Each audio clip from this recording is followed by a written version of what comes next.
For the second straight night, Portland police and other law enforcement agencies are out in force to try to prevent street takeovers. Good evening, I'm John Adams. The Portland Police Bureau calls the first night of the mission a success, and they hope it's the same for the rest of the weekend. Art Edwards joins us now from the newsroom with more. John, Portland police do say that their goal is to make the streets safer for everyone, and that this kind of mission that they're running right now this weekend goes a long way to reach that goal. Portland police, along with law enforcement from agencies all over the area, back on the streets for their effort to deter street takeovers. Already on Saturday, multiple arrests, everything from eluding police to not having insurance and switched license plates. Street takeovers have become a concern in Portland. People are coming from all over the West Coast, in some cases even farther than that, in order to come to Portland, in order to engage in this really dangerous activity. The mission has not been without a deadly accident. Two Gresham police officers in a patrol car working the mission spotted a car speeding along Northeast 122nd and Hancock late Friday night. The Gresham officers immediately addressed it, tried to stop the vehicle, and the driver refused to stop. Minutes later, the car crashed into a power pole and flipped at Northeast 122nd and Marks. Two men died in the crash. A third was taken to a hospital with what police describe as non-life-threatening injuries. Still, the Portland Police Bureau calls the start of their effort to prevent street takeovers a success. We realize that there's a huge level of concern about people being able to use our public streets, and our goal is to keep them open. So as we said, the Portland Police Bureau and other agencies, they are back on the streets tonight with their high visibility patrols. They have already made a number of arrests tonight, and they will continue that mission tomorrow as well. John? All right, Art, thank you. Well, new tonight, emergency responders recovered the body of a man who drowned in Hag Lake earlier this evening. At around 7, witnesses told Washington County deputies they saw a man jump off the fishing pier, but eventually went underwater after struggling to swim.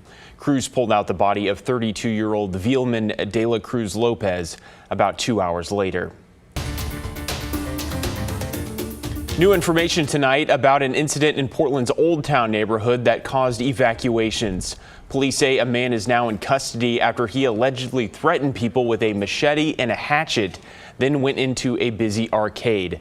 This happened around 3 at Ground Control on Northwest 5th Street. After about a half an hour of talking, police say the man appeared to use drugs and began to lose consciousness. That's when officers arrested him. No one was hurt.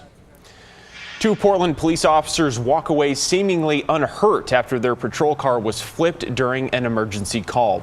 It happened just after 7 this evening on Northeast Gleason at the I-205 off-ramp intersection.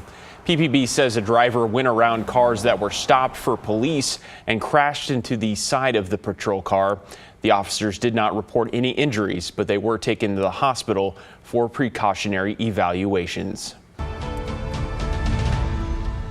Multiple fire crews, including at the federal and state level, are working together to fully contain a wildfire in Northern Bend. The mile marker 132 fire was first spotted around 5 yesterday, east of Highway 97 in the Juniper Ridge area. With the help of ground and air units, the fire was 100% contained after burning 78 acres. That being said, homes in Juniper Ridge east of the railroad tracks are still under level 3 go now evacuation orders. There's a chance today to get a lot of work done, beef up those lines, get some mop up accomplished, and then see how today goes before we lower any more evacuation levels. The cause plus the exact location of where that fire started are both still under investigation. An apartment fire this morning forces more than a dozen people to search for a new place to live. It happened just after 7 at Southeast 72nd and Foster. While firefighters were able to get the fire under control in about 20 minutes, 9 units were damaged. The cause of that fire remains under investigation.